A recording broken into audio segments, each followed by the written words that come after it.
L'autoplastie, c'est la chirurgie du remodelage des oreilles. C'est une opération qui va concerner les oreilles décollées chez les patients de 7 ans ou plus, mais aussi chez les adultes. Et cela va aussi concerner les oreilles asymétriques ou mal formées, que ce soit pour une oreille, une partie d'oreille ou des deux oreilles évidemment. C'est une opération qui est peu agressive mais qui est très satisfaisante. Et c'est vraiment la solution si vous êtes psychologiquement affecté par vos oreilles ou si votre enfant subit des moqueries à l'école à cause de ses oreilles. Il existe principalement 3 anomalies au niveau de l'oreille.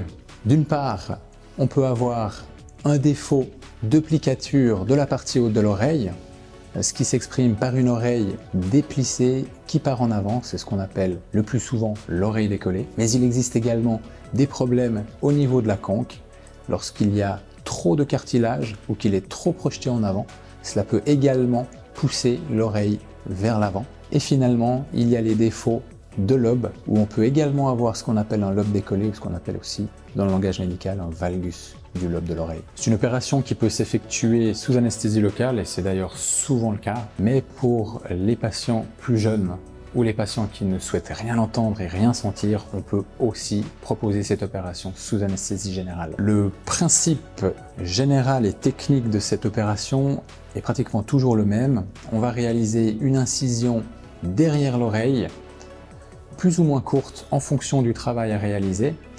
On viendra ensuite décoller la peau postérieurement et antérieurement à l'oreille et agir sur le cartilage en le déplissant ou en enlevant une partie lorsqu'il y en a trop.